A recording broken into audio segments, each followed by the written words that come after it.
150 करोड़ की आबादी वाले इस देश में 80% लोग जिस धर्म को मानते हैं, जिस धर्म में त्योहारों का अपना एक खास अलग महत्व है, उन त्योहारों को अब इसी धर्म के कुछ ठेकेदारों ने नफरत फैलाने का जरिया बना दिया है। आपस में प्यार, खुशियाँ और संस्कार बांटने वाले हमारे त्योहार अब इन ठेकेदारों ने हाईजैक कर लिए हैं अपनी दुकानदारी चलाने के लिए।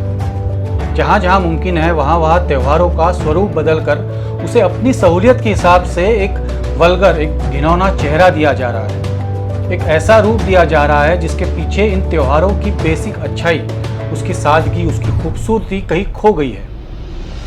इन धर्म के ठेकेदारों को इतनी हिम्मत सिर्फ इसलिए होती है क्योंकि इन्हें पता है कि आप अपने धर्म को लेकर संवेदनशील है और उन्हें लगता है कि आपको अगर ये डर दिखाया जाए कि न सिर्फ आपका धर्म बल्कि आपका परिवार, आपका समाज और आपका भगवान ये सब खतरे में है, तो आप बिना सोचे समझे उनके साथ आकर खड़े हो जाएंगे। और इन्हें यही चाहिए। अपने आसपास जमा की हुई इस भीड़ में ये खुद अपना चेहरा तो छुपा लेते हैं और आपको सामने रखकर ये अपने नफरत की राजनीति खेलते हैं। गणेश उत्सव, दशहरा, नवरात्र जैसे पावन त्योहारों को ये लोग किस तरह से अपनी दुकानदारी चलाने के लिए इस्तेमाल करते हैं, ये देखिए जरा।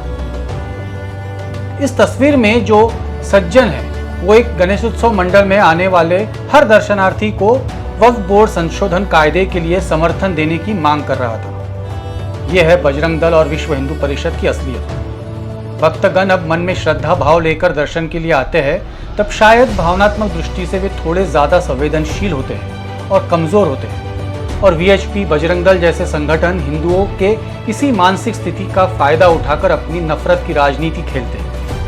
इन्हें आपकी भक्ति या श्रद्धा से कोई लेना देना नहीं। इन्हें बस मुसलमानों के खिलाफ आपके मन में जहर घोलना है, आपको डराना है ताकि इनकी दुकानदारी चलती रहे। ये जो दूसरी तस्वीर है ये मेरे ही शहर में एक बड़े से चौक में दशहरे के दिन एक बड़े से होर्डिंग पे लगी हुई थी। इनमें जो चेहरे हैं वो भी स्थानिक भाजपा के ही नेता है। जो बातें अकेले में भी कभी मन में आए तो शर्म महसूस होनी चाहिए, ऐसी घटिया बातें अब खुलेआम बीच बाजार ऐलान करने की बेशर्मी तक ये लोग आ गए हैं।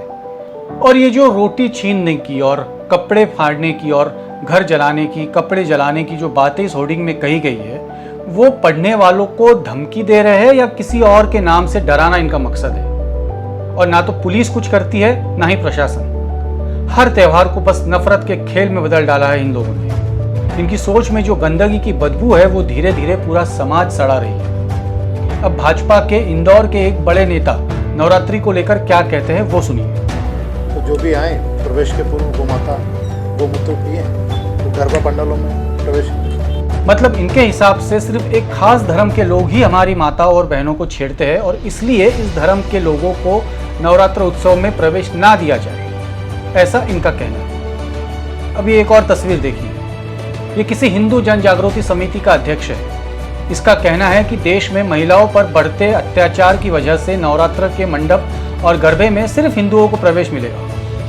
मतलब मुसलमान और बाकी गैर हिंदुओं की वजह से अत्याचार बढ़े हैं, जो इन्हें बैन करने की घटनाएं कम हो जाएगी। मतलब हिंदू किसी महिला पर अत्याचार नहीं करते, सिर्फ मुसलमान और बाकी धर्म के करते हैं। कहाँ से आती है ये सड़ी गली सोच? कैसा घटिया आदमी है ये जो सीधे सीधे धर्म के नाम पर नफरत फैला रहा है। हर बात में हिंदू मुस्लिम, नफरत और डर, बस यही करती है बीजेपी और उससे जुड़े हुए बजरंग दल, विश्व हिंदू परिषद जैसे वैचारिक आतंकवाद फैलाने वाली संस्थाएं। जी हाँ, ये आतंकवाद ही है।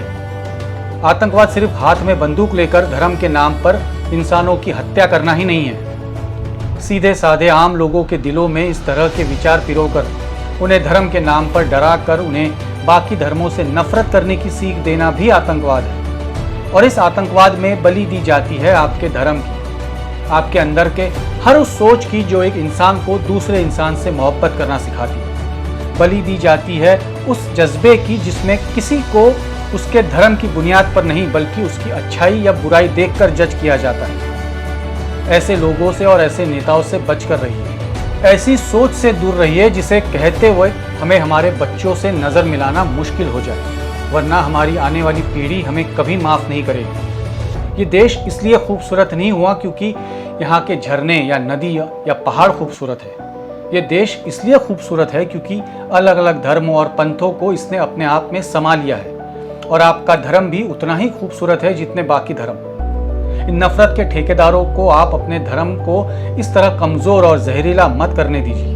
ये धर्म आपका है, इसे खतरा किसी और धर्म से नहीं बल्कि ऐसे घटिया लोगों से है। बचा लीजिए अपने धर्म को।